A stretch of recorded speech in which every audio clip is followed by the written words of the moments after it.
And now, without further delay, let's begin today's event, sponsored by Onfido and hosted by American Banker. I'd like to introduce your moderator for today, and that is Mike Sisk. Mike, you have the floor. Thank you very much, Adam, and I would like to welcome the audience once again. We are very grateful that you've chosen to share some of your busy day with us. We know that your time is valuable, and we'll honor that today with what I'm confident will be an engaging 60 minutes or so of discussion.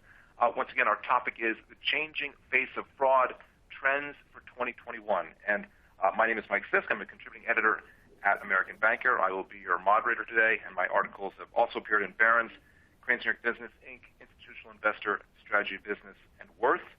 And I am very, very pleased to introduce our speaker today, Simon Horswell, Document Specialist Team Lead at Onfido, an expert with more than 20 years of experience in ID, document security, and fraud. Simon plays a key role in Onfido's product development strategy. And prior to Onfido, Simon worked as a document expert at the UK's National Document Fraud Unit and international trainer with Foster and Freeman Limited. So we're just delighted to have Simon with us here today. And just before we jump into things, I wanted to reiterate one quick housekeeping note that Adam mentioned, and that is that we do have time at the end for Q&A, usually set aside 10 minutes or so, and you can put your question into the queue throughout the hour as it occurs to you. You don't have to wait until the end to do that, so we encourage you to get those questions in there. If for some reason we don't get to a question that you've asked, we will definitely follow up after the program. So please, we very much want to hear from you. Please ask away. And with that, I think I will officially turn things over to Simon to get the ball rolling here. Simon, the floor is yours. Thanks, Mike. Pleasure to be here. Thank you. Yeah, so I guess we should probably start off by setting the scene, really. We've seen a lot of things happen in the last 18 months or so, 18 to 24 months with the lockdown situation in COVID. And that has obviously had quite a significant impact on things. So once a year, Onfido, what we like to do is we put together a report for the industry based upon our own internal statistics. We call it the fraud index or the fraud report. You'll find these have come out over the last 2 years. And what we discovered when we looked at the period of October in 2018, from October 2018 to October 2019, and then compared it with October 2019 to 2020, we found that we had almost a 50% increase in the amount of ID fraud that we've been witnessing. So this is across all of our client base.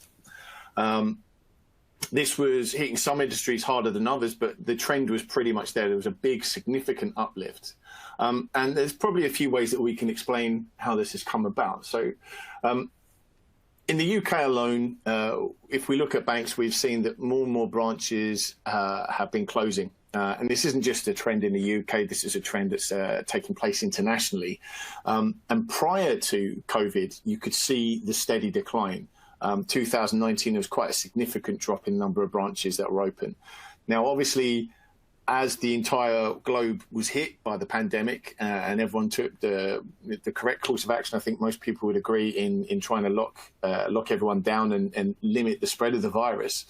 That meant that people were working from home. That means you couldn't do public-facing jobs. But obviously, banks and other businesses had to stay afloat. And as a result, you could see that suddenly a lot of businesses cottoned on to the fact that they didn't necessarily have to have a physical branch to keep their business going. So we've got this trend here that's been a predicted decline. And then you can see there are three different scenarios here with the different colored lines that represent three potential scenarios post-COVID. So you had the original kind of downward trend that we were seeing, but then COVID has impacted on this, that you could see an even steeper decline over that period.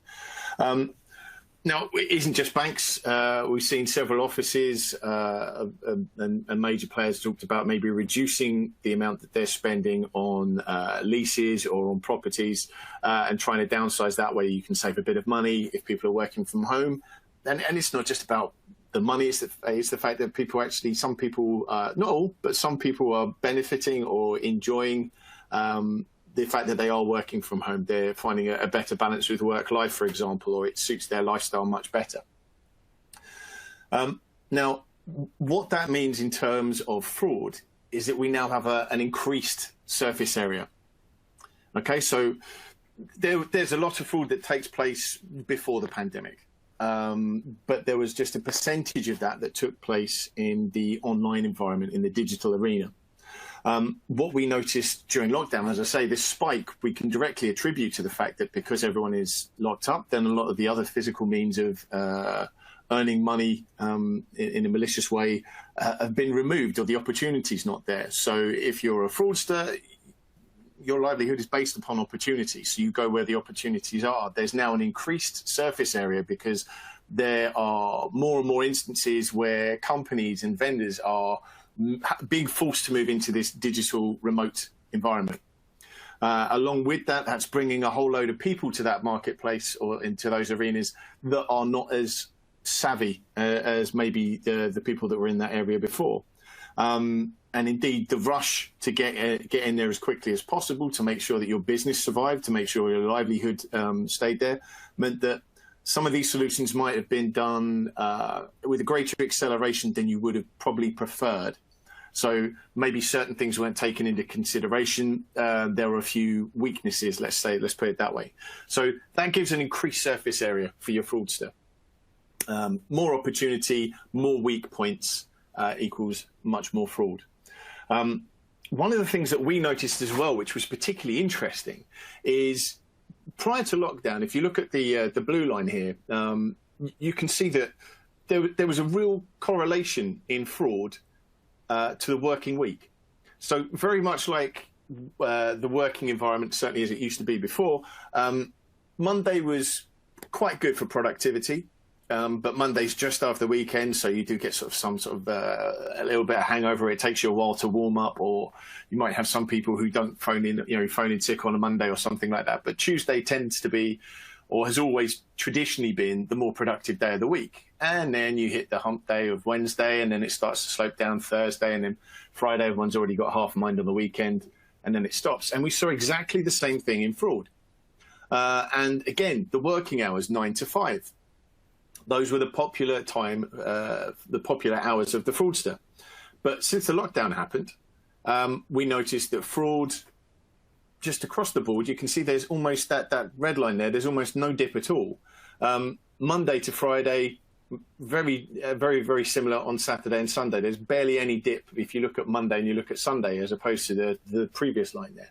And we're not talking about 9 to 5 anymore. We're talking, whatever hours you like. It really did become much more of a 24-hour thing. The peak hours shifted. We had to adjust our approaches similarly. We had to sort of make sure that we were in line with that. I mean, it's always 9 to 5 somewhere, but there are certain regions where you can expect there to be a dip at certain hours. Now we've had to bolster shifts in those particular areas as well. So quite an interesting change in the fraudster's pattern. Now, I think the next thing we should probably look at is the difference between the physical environment, which is where identity documents have always traditionally been looked at, versus the digital environment, the online environment, where we're now finding a lot of these examinations done. So if we have a look at this shot here, this is obviously of an airport, but this is a composite image that was put together, I think from Heathrow Airport, and you're just seeing a number of flights that are put together. But the idea is that in just the 20 largest airports alone, in a survey that was done in 2017 by the International Civil Aviation Organization, they gauged it at about 1.5 billion flyers, 1.5 billion passengers, just in the largest 20 airports. And over all airports around the world in total, in the same period, they think it's probably around 4.3 billion. Now, obviously, that's going to have been hit by the fact that international travel has been greatly reduced, and we're still waiting for those figures to start to pick up as more and more countries start to come out of lockdown and are deemed to be safe. But let's stick with that figure of 4.3 for now. So that's 4.3. Admittedly, this is the air borders, but let's stick with this figure. Now, if we compare that to the internet penetration levels. So I think over the same period of time, so this is 2017, we could see that internet penetration increased to about 50% of the population, thereabouts. And that was by 2017. Now you take us, we're now 4 years on from that.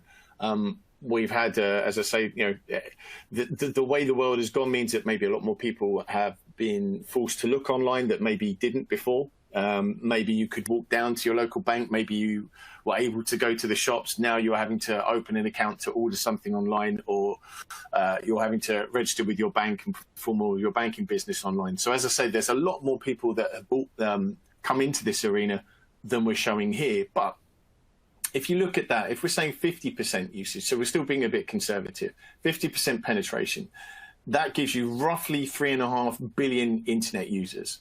Now, of those users, let's say about 1 billion of those are banked. Okay, that means they're already registered and they have a personal file on a database so they can be looked up. So they may not enter into these equations, so we'll just discount them. But that still leaves us with about 2.5 billion users that are still there to register online for the first time, or they could just be re-verifying their bona fides. Now, if you do 2 or 3 services per annum, then you're talking about 6.5 billion verifications over the course of a year. So this is still quite conservative, and I think we can all agree that these figures are likely to, if anything, increase, while the airline traffic ones are likely to have dropped. Certainly the online verification ones are likely to have increased. And that's certainly the impression that we've had at Onfido, our business. We've seen a massive uplift. And I imagine that some of our competitors have seen the same. So 4.3 billion air passengers going through border crossings that are looked at by trained government officials, border officers, border police, but 4.3 billion that are looked by those specifically trained professionals, compared to over 6.5 billion users that are getting verified by different identity verification suppliers or by banking staff or what have you, where the quality of training may or may not be as good. It's likely in most cases to be less. I say most cases.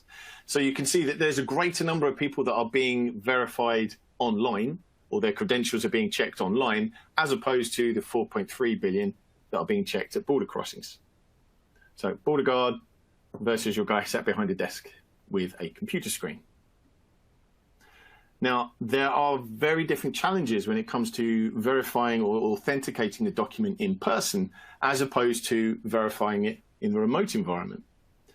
So when we're physically examining a document, there are lots of indicators. There are lots of checks. You can look at the construction of a document. You can handle the document. You get to feel it. Sometimes even the scent of a document can give you an indication. I won't go into too much detail, but it's a known factor. But certainly the texture is something that I've encountered border officers who would describe that they couldn't quite picture what was wrong with the document, but it just felt funny or it felt really waxy. So all of these things are there for you, in addition to all of the visible and the covert security features that are built into the designs of these documents. They're all designed to be examined physically. It's something that's been developed over a couple of hundred years, with lots of different techniques that are there specifically to be examined by a physical officer, preferably someone who knows what they're looking for, and preferably with a number of different light sources to activate those covert security features. So this results in very sophisticated forgeries. Okay, so the standard is much higher. If I have to present you a document in person, I want to make sure that I'm going to get away with it because I'm right there in front of you. And if I give you a fraudulent document and you can tell, then the chances are I'm not going to go any further and I'm going to lose a bit of my liberty. So the standard is much higher. The bar is already set quite high. You have to fool a trained border officer who's likely to have those light sources. In addition to this, you've got the sophisticated forgeries, you've got stolen blanks. Now, these are genuine documents from a manufacturer that have been illicitly stolen on their way to another location. So before they're personalized, they've come from the manufacturer, they're the genuine article, but before they have the personal details put into them, then they get stolen. So those are in the marketplace. Now, border officials have access to government intel. that will help them to spot these documents. Okay, because there'll be a list somewhere, there'll be a reported stolen, there'll be a list that you can keep an eye out for them.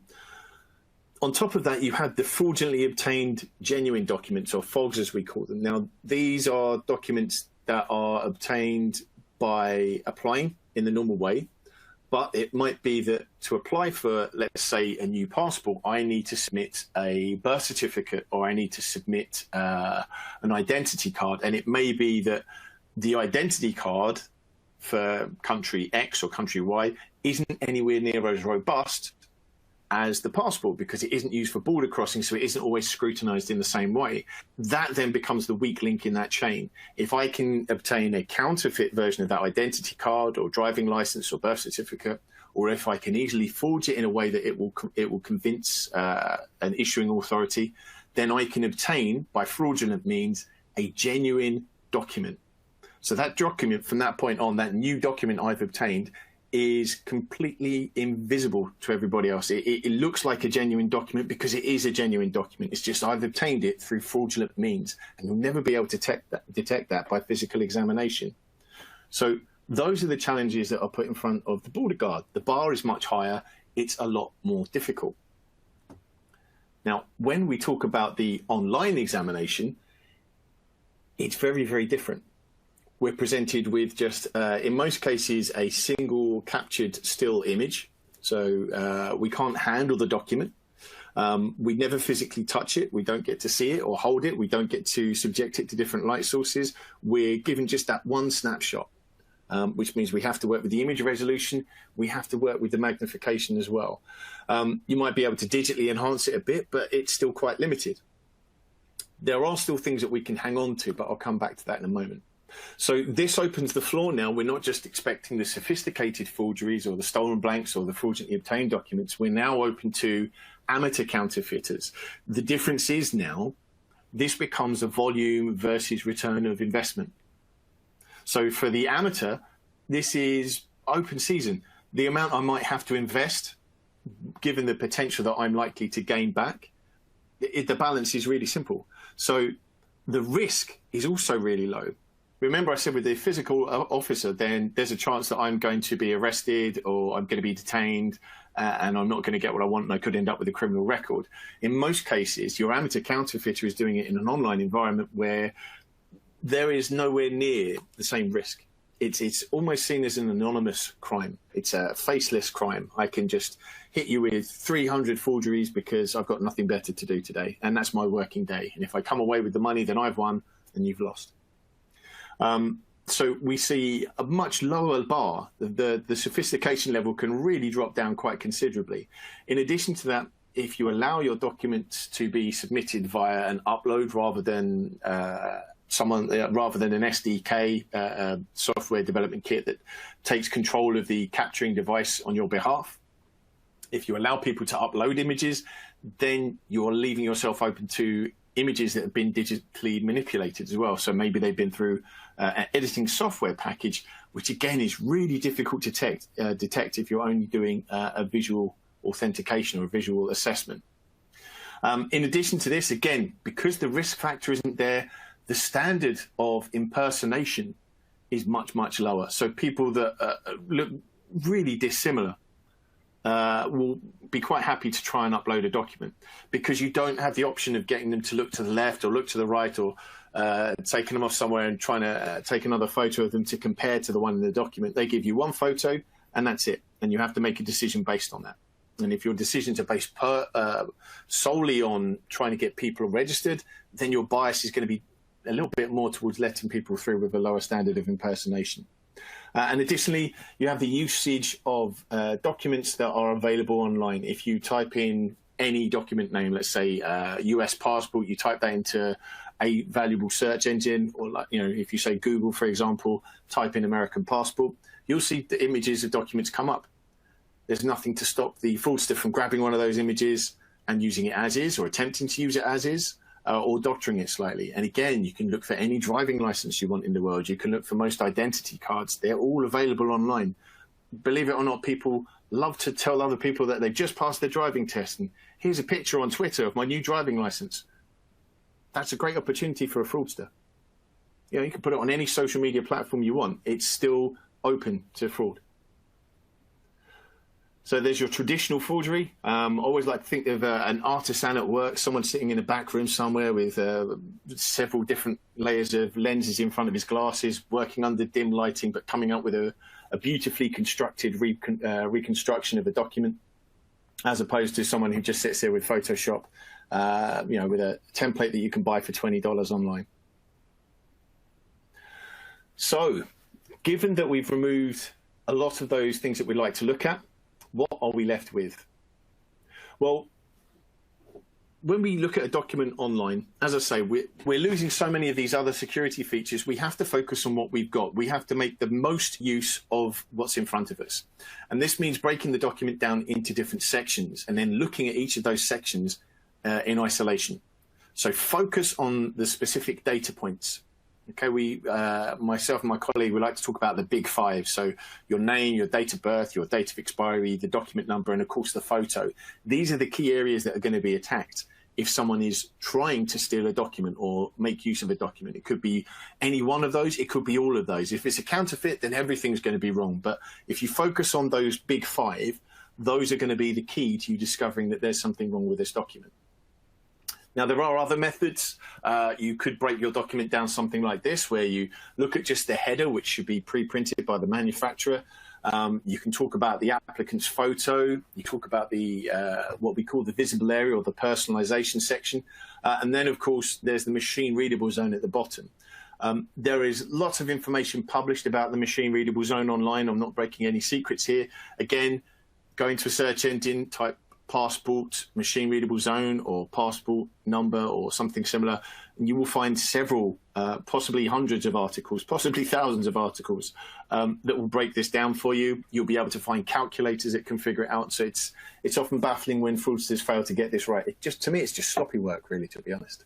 But as you can see, the information that's in the visible area is repeated in that machine readable zone. So it's very handy to understand that and compare the two of them. If you've got multiple images, you should look for those as well. So let's look at the specific areas. If I present this document to you, can you see any problems with it? We look at the big five. We can look at the photo and think, well, that looks very clean. Compared to the general appearance of the document, does that look consistent with how the rest of the document appears? Does this look like it's actually printed on the document, or does it look like something that's of a much better quality than the rest of the whole of the image? In which case it kind of looks like it's been superimposed on top or pasted in digitally. Again, when we start to talk about the personal details, I know the print is quite small here, but again, that leads to the question of, well, is it likely that a document that's been issued by a government authority is going to look this terrible? Now, the whole point is I'm asking you to look at this in isolation, and you may have no background in documents. So it becomes quite difficult, and that's why we say you should always use a specimen. There are reference materials available online. There's a couple of free sources if you go and look. I think there's Edison TD for one. There's the Prado website as well. Both of these are free resources that are available to anyone. You can find them on the internet quite easily.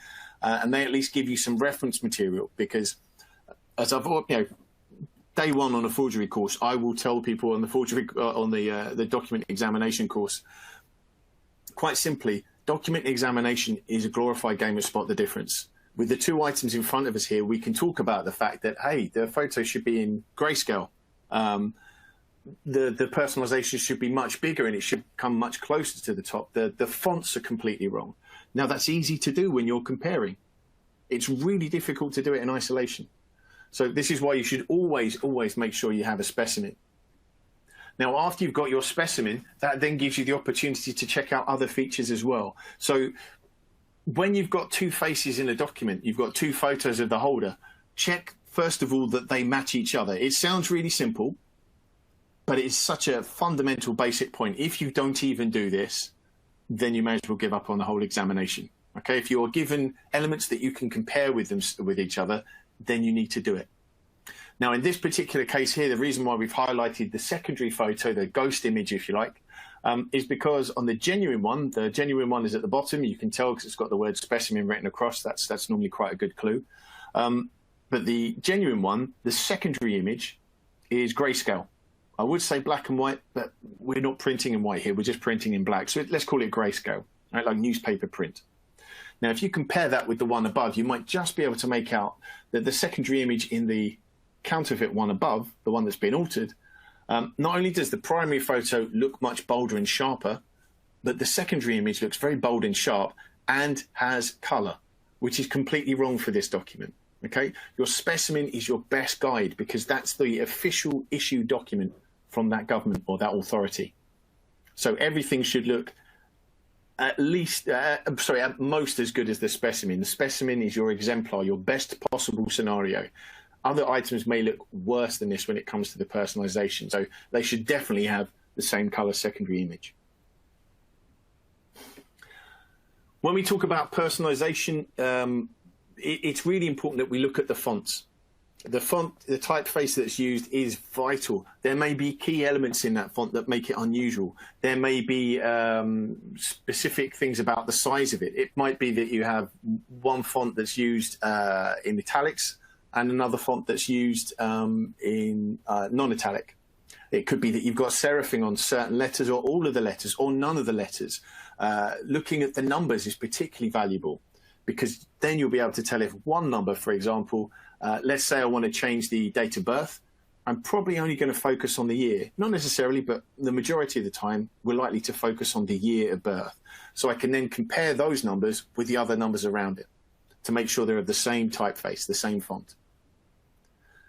When we're talking about fonts, you must look at the pre-printed stuff as well. Here's a blank example of a document. Now, I think I've done a count with a couple of colleagues before now. We always have a competition. I think I managed to count up to about 5 different fonts because of the different sizes, the different cases that have been used. Some's uppercase, some of it is capitalized, lowercase, some is in italic, some is in non-italic. You've got different elements, the different points, some are in bold, some are in non-bold. So it's important that you're using every element that you can. It's the small details that are really going to help with this online environment. You might even find in some documents that you've got a different number that is used for the document number to the rest of the document. Okay, so the personalization is a completely different font to the one that's being used for the document number. And this becomes quite a vital point as well, because it may be that the document number that was originally there, maybe I've already used that document number, so I need to change it so that when I apply again to make a second account, that document number doesn't get flagged. Or maybe I'm worried that the document number has been put on another list, like a watch list, because it's been used before or because it's known to be compromised. So I've got to make sure that I change that document number. And again, that's another way for us to examine it. It's why it's one of the big 5 that we talk about. And the final font that we should really look at is the one that's universal to any document that's used for crossing borders. You will find this on some internal documents, but I guarantee you it's on every single passport. This is the MRZ or machine readable zone font. So this is the same on every single travel document. If it isn't, then you've got a problem. It's not an off-the-shelf font, or at least it shouldn't be. You should have to kind of hunt around a bit to find this. But there are key points. We've highlighted a few characters here. You can see some of the numbers I've highlighted, some of the letters as well. Notice the difference between the M and the W. They're not just a repeat of the same letter turned upside down. They're actually characteristically different. Notice how the I is the only letter that's serifed. We can talk about the flat top of the 3 or the open 4, or the fact that the number 1 has only got serifing or a hat at the top, no feet. So there are lots of small indicators in here that are really important. I always focus on the letter R as well, and there's a reason for that. Let me show you this next one. Now, I've got a picture here of a fraudulent Russian document, a Russian passport. And what's happened here, if you look in the machine readable zone, we've actually got two different fonts used for the same letter in the same line of the machine readable zone. That top line of the machine readable zone, you can see I've got the letter R circled twice because they're completely different. One is the letter R that appears elsewhere on the document, and the other R, the first one, is the one that appears on the second line as well. Now, if you look at that entire second line, let's focus on a couple of numbers that are in there. If you look at the number 4 at the beginning, and then as you go across, I've obviously removed some details from these documents for data privacy. But as you move across the document, there's a number 5. We've got a number 6 and a number 9 in there. There's a 0 as well. I'm just going to skip back one slide momentarily.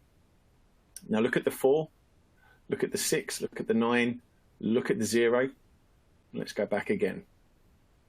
You see the difference? There's a closed 4.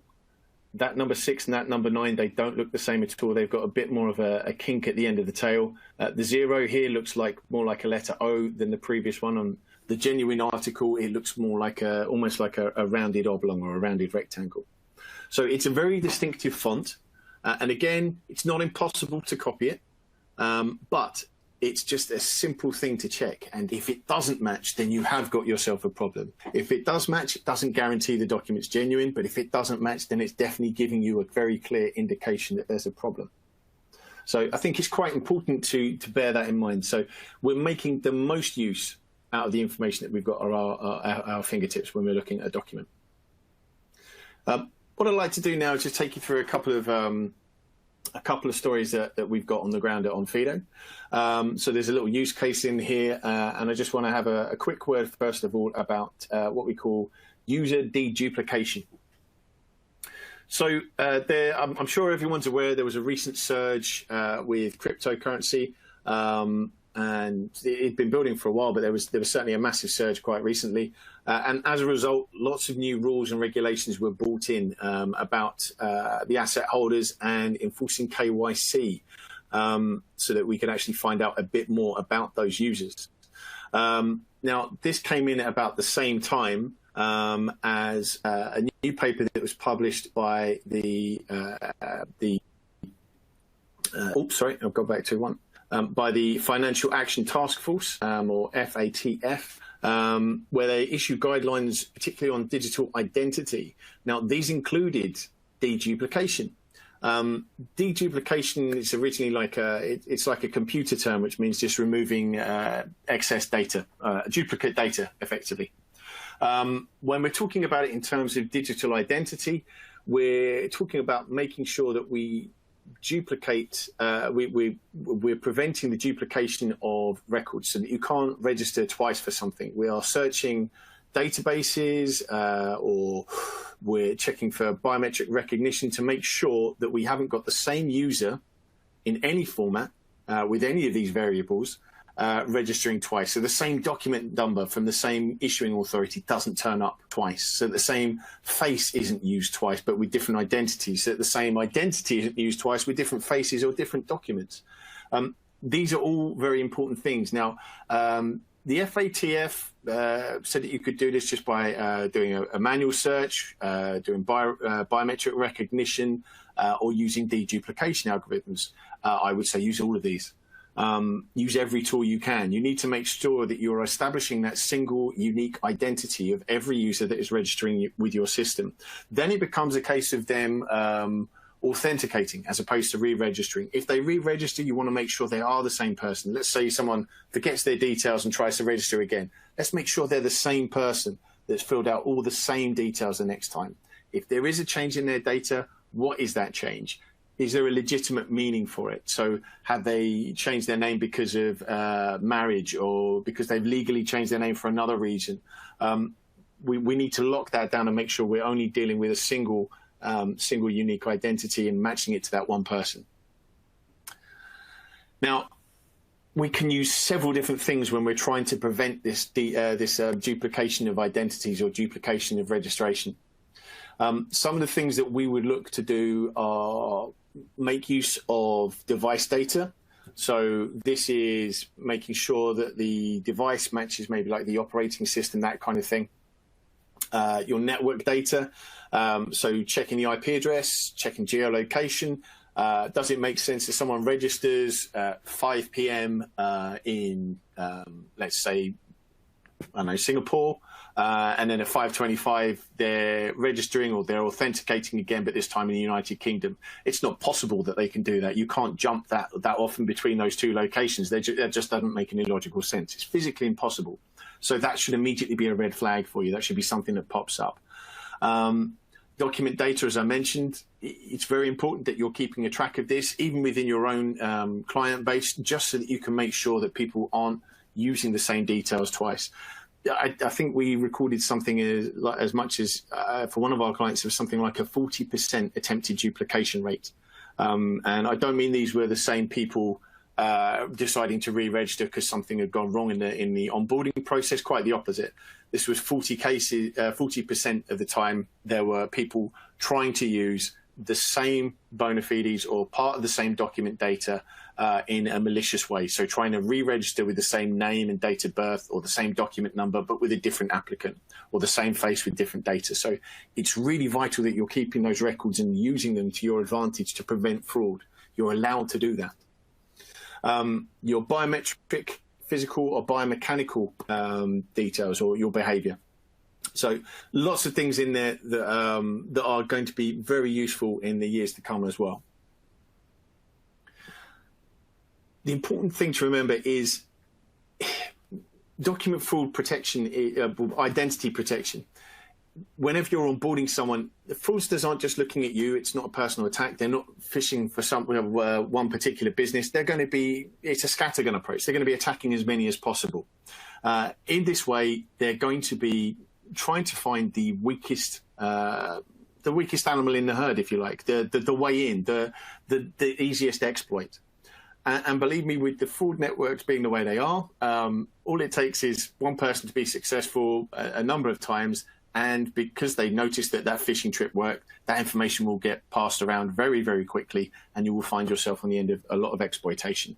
So it's really important that you are doing the best that you can to make it as difficult as possible. Think of fraud protection in much the way you would with any other kind of protection if it was in the physical world. Think of kind of like the onion approach, I think it's called, with the layers and layers and layers. So every extra thing that you put in there can be completely different to the last layer of protection. So your identity verification using document, or using biometrics, using device data, etc. All of these are extra layers that your fraudster has to get past. The tougher you make it, the less likely they are to get through. Now let's have a quick look at a use case that we had here, a case study rather. What we found in 2020, we called it really, I know you have kind of the Chinese animal years. We decided that 2020 was very much the year of the fraudster. The Indonesian identity card in particular saw 3 distinct, different and large-scale attacks. This is the basic model here. As you can see, it's rather straightforward. You've got the photograph on the right-hand side, very simple technique. There's not a lot of protection that's going into the photograph. There's some elements in there. Interesting font that's used for the document number along the top, and there are some specific parts in here that we've highlighted as well. We saw 3 different rings. One that was just using physical counterfeits. They were just counterfeiting a base document and then adding details to it, so it was much more homemade. Another ring that was using physical counterfeits that were based upon the same template. They scanned a genuine document, altered it, but then to translate it into a physical specimen, they then had to print it out. But it meant that you had the same signature appearing on every single one of them, which was a very nice, easy way to link them together once we'd spotted the first one. Sometimes what the fraudsters would do as well is they would take their photograph and they would flip it. They would flip it on the vertical axis, so you end up with a mirror image, because they thought that could thwart some of the facial recognition software packages. And for some of them it might. It didn't with ours, but with some of them it may do. It was an interesting attempt. Once you lined them all up, you could see how they flipped it over, because moles would move side of the face, other distinctive features would change their position. So it's something that you need to bear in mind when you're thinking about a biometric facial mapping, facial similarity solution. And the final one, complete digital counterfeits. So here's the first one. As you can see, you've got very badly cut corners. You can see the outline at the top. Again, we've highlighted the areas that really stood out. So bad photo, bad corners, wrong fonts used, bad placing of the date of birth as well. This is the one from the second group. And again, you've got bad corners because they have physically produced them. But notice that signature at the bottom there. We'll come back to that in a little while. But again, the photo looks really stuck on when you compare it to the original. Far too clear in comparison to the rest of the document. And these were the digital ones. So here you can see nice smooth rounded corners. Some of the elements are right, but when you examine this up close, all of the details are far too clean and crisp to look printed. They're cleaner than the background print of the document, which should be another warning sign. Same photo often used, but they were switching around quite a lot. And again, keep an eye on that signature at the bottom. Now, the reason I highlight that is because you'll notice this one from the second example, from the second fraud ring. I think I missed the one from the first, but this was one that was in the second fraud ring sometimes. This one was in the second, I think, rather than the third. What we found that linked a lot of these cases together were the fact that they were all issued on the same day. So we had hundreds of cases of the documents all being issued on the same day. That would have been a very, very busy day, particularly if you did your maths and found out it was on a weekend, which is unusual. But if you look here, there's a small item of blue ink, and we found that small item of blue ink was present just in the 0 of the 1, 01, 07. You can just see that small blue ink, and that's present, making all of the zeros for 01 look a bit like a Q, letter Q. And finally, I just wanted to talk about the impact that facial biometric technology has had on the industry and the importance of it. We're going to break this down to sort of 5 key elements. You've got your proof of document ownership, your proof of life, or a liveness test as we call it. You've got your proof of intent, deduplication, which I've mentioned, and then finally authentication, so returning users. So proof of ownership, this is simply put, this is where you do the facial similarity scoring. As you can see here, it's a very simple model.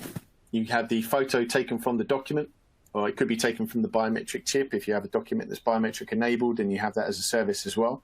But you're looking for facial similarities. You break the face down into different parts, you look at it in proportion with itself, and then you make an assessment on facial similarity. This has been done for easily the last 10 years, and it's just improving all the time. It's getting much better to build the models, and as a result of this, we'll find that computers are actually better at this than human beings now. It used to be the case that human beings were better, but now the technology has moved that much further forward that now software packages are better at doing this than the human being is. The human being, let's remember, will make lots of leaps and assumptions on your behalf, whereas the computer will stick very much to the rules and the models that were given. And as a result, it's just continued to improve. So now we can have quite a high degree of confidence in facial similarity scores.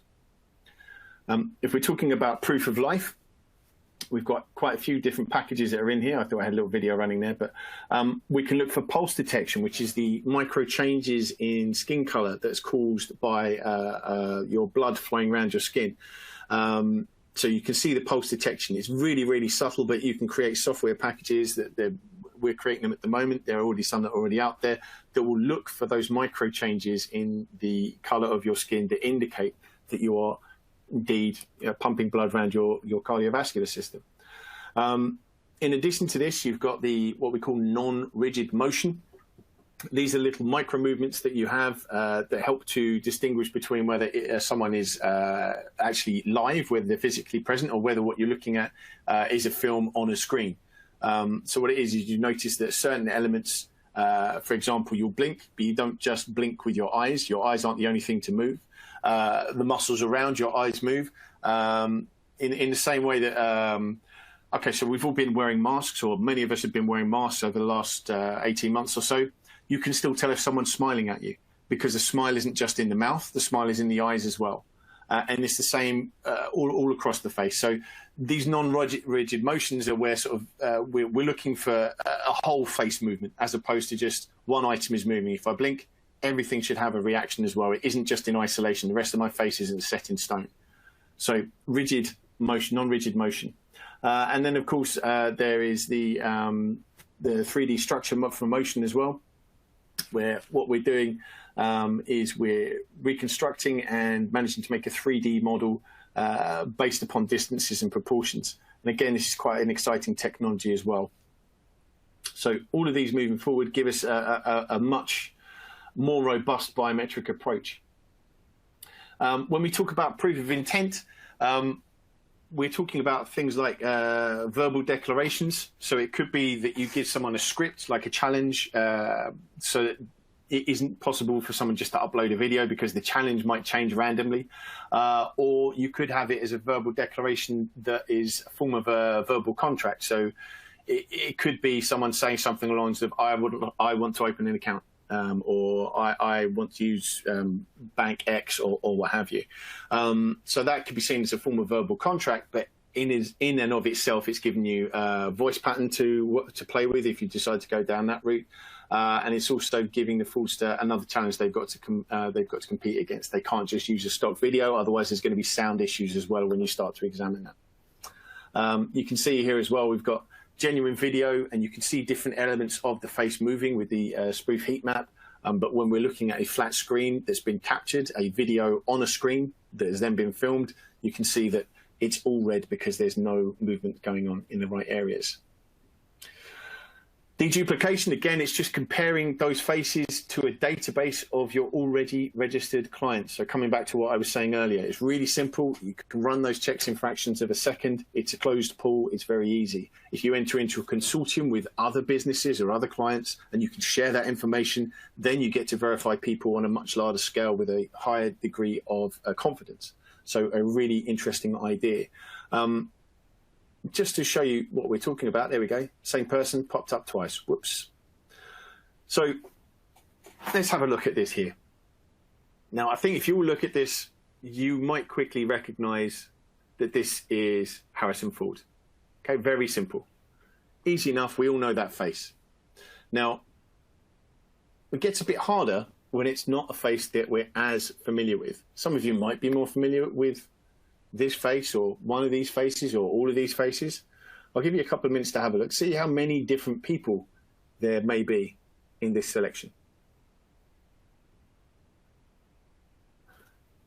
Yeah, it's not quite so easy, is it? We have two distinct groups of ladies here. So there are just two ladies. All of these photos are just of two distinct ladies. So it becomes quite difficult when we're presented with something that we're not as familiar with. And again, familiar faces, very easy to distinguish, and when someone shows you, it becomes a bit easier. But there are key points to look out for. And the fact is, for a computer, it will make the same decision. It isn't biased by familiarity. It just works with the models it's been given.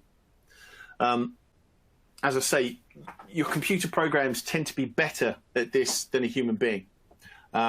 Recent studies have shown that the error rates with humans, if you were to get a cashier to do facial recognition, they're right. It's the equivalent of a coin toss. It could be heads or tails. It's 50-50. At least with police officers, the error rate is only 20%. That means 80% of the time they're accurate. And when it comes to border officials, passport officers, they're a little bit better still. So we're talking about 14% error. So they're right 86% of the time. Now, what the study also showed, which was quite interesting, is it didn't actually matter how long you've been employed in that job. Training does help a bit, but the gains are not huge. You had to be quite good at the beginning to improve by the amount of training that you had. And then being told at the end whether you were right or wrong, having that feedback and then feeding that back into your recollection the next time, again, very minimal gains. So this is from the human's point of view, whereas if we look at the computer software, we find that the feedback loop, the machine learning models, are actually improving a much better degree from that feedback. It is just something that you're born with, believe it or not. One of my colleagues has a friend who is indeed face blind. He doesn't recognize people until he sees them walking towards him or he hears their voice. And he's really accurate when that happens. But if it's just their face, he can't actually tell anybody apart, even people that he's known all his life. It has to be by voice, or it has to be by their gait or their mannerisms or something else, because this person is indeed face blind. Most of us sit within this, 90% where we're pretty good, or some of us are better than others. But then, as you can see, we drop off towards the top end, and you have roughly 2.5% of people are what we call super recognizers. Super recognizers have got a fantastic ability to recognize faces under any environment. And quite often, once they're discovered, I was going to say recognized, but once they're discovered with this ability, they then go on to work with police. And in particular, they'll be looking to pull out wanted people from CCTV footage or low-res images. Now, all of this is really useful. You have the verification process on the way in. So your registration means that you get verified. You then move to coming back to the system later. So it could be that you've already registered, but then you need to access your services again, or you need to access account, or maybe you need to change your password, or you need to change an address. And at that point, you look at authentication. Now, these are both, as you can see here, big red touch points. So that's where you really need to beef up all your security. It's the verification process as part of registration, and then the authentication process, because those are the areas that are most likely to get attacked. Authorization is in there as well. So your rights to access, permissions, so managing your permissions and managing your access and saying who can access what. But once you've done your authentication, that kind of opens up all of these. It's an interesting process, and it's important that you're adding the right protection in at the right point with the right amount of friction, that you're providing that security, but without so much friction as you're making it difficult for your end users to actually get to where you want them to be, which is a nice, happy customer. So that pretty much brings me to the end of my talk. Thank you very much for your attention. Simon, thank you so much. It's always quite impressive when one person can carry the whole show on their own shoulders. So thank you for being here today. And we do now have a couple minutes for a Q&A from the audience. And if anyone's got something on their mind, now would definitely be the time to get that question into the queue. But we do have some good ones here already, so I think we should just jump right in and make use of the last few minutes we've got here. Yeah, of course. So Simon, given that we're seeing more of a shift online than ever, do you think that we'll see more and more identity documents designed to be analyzed in a digital environment? I hope so, I think is the answer.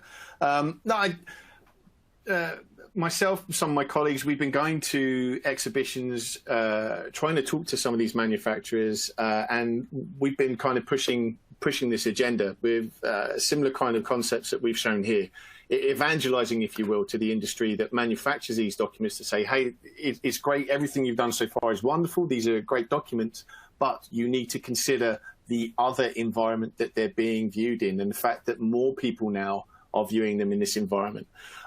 There are some features that are starting to pop out in the world of holograms that have got some very interesting potential use cases with regards to online verification. I'd like to see more. It's always great when a document is well put together and the security features are integrated so well and integrated with each other, which is probably the most important thing. So that your data is protected by things like your background print, and then there's something that sits on top of it. At the moment, we're still working with documents that haven't been specifically designed for that purpose, but seem to do quite well at the moment. And yet I would very much like to see the industry producing more security features, or at least designing the documents with an eye to the fact that they're going to be examined digitally. I'm hoping so, I think is the short answer to that. I really hope so. Excellent. Thank you. All right. Next question here. What fraud trends do you expect will continue beyond 2021? What new ones do you think we might see? The first part of that question is a lot easier to answer than the second part of that question. I think we're just going to see the same trends certainly continuing. They're not going to go away. I think anyone who's been around fraud knows that in this last year alone, there have been news stories or alerts about fraud scams that aren't actually that new, but they're just attacking new people, or there's a slight new twist on it. Or there's been a tweak in the way that it's executed, or an extra little sting in the tail. You can bring up any example of kind of like phone scams or email scams, and they're not actually new. Right? They're just not widely known or not widely reported, but they're still being reused.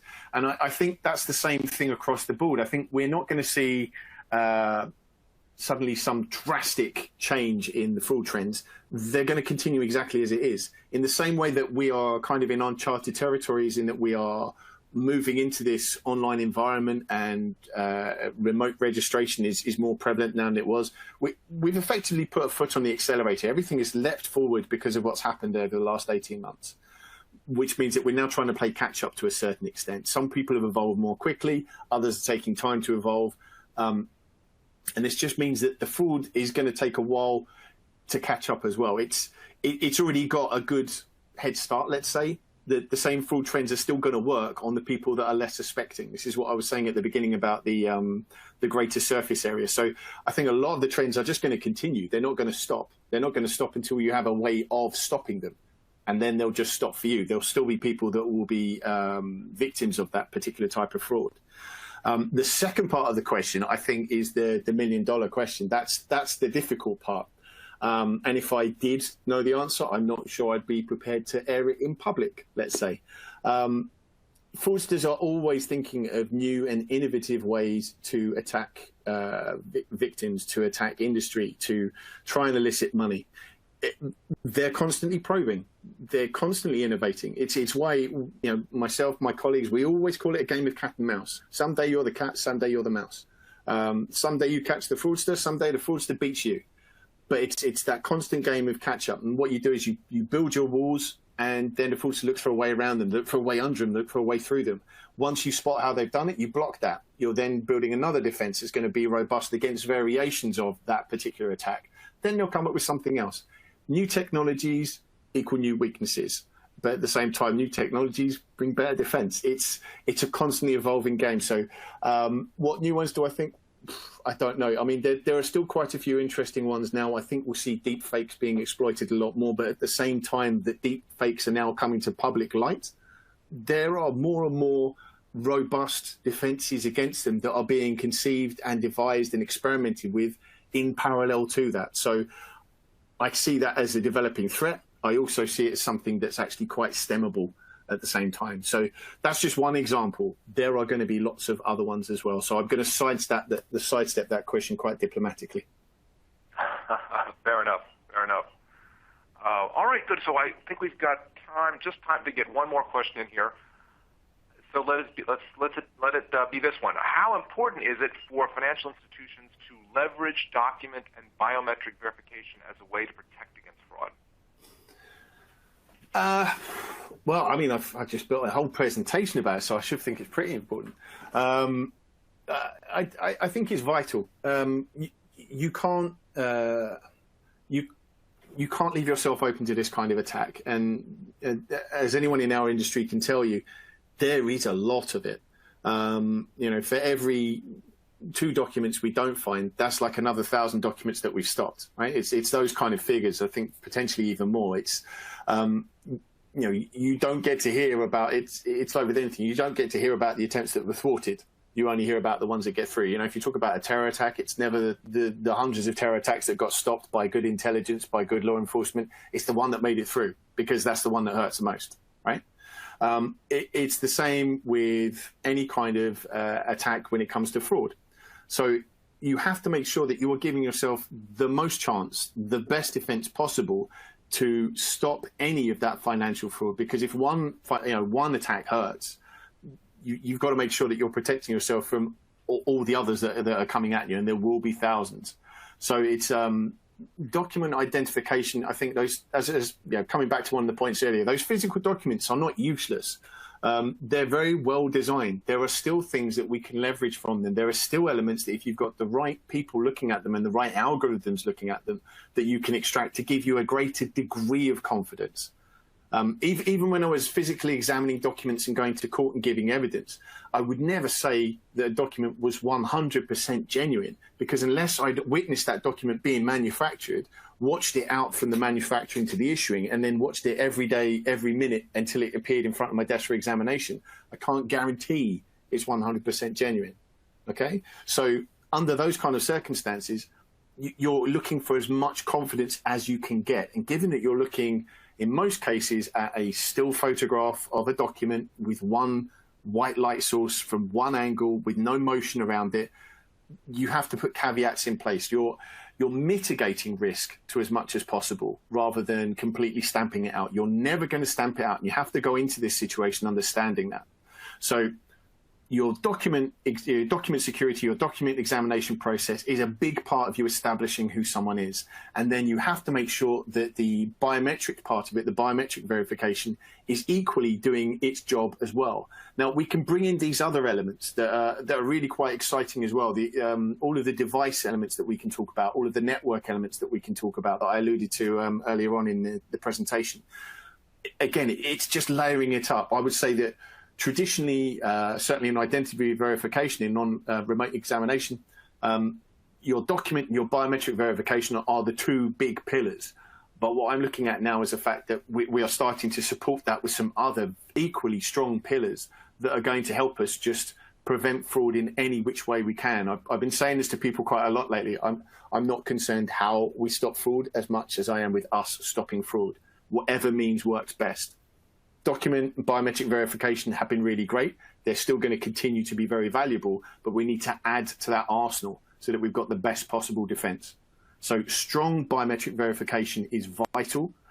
Strong document verification is vital. And then let's see what other elements we can add to make it that much harder for someone who's got malicious intent to break down our barriers and get past our defenses.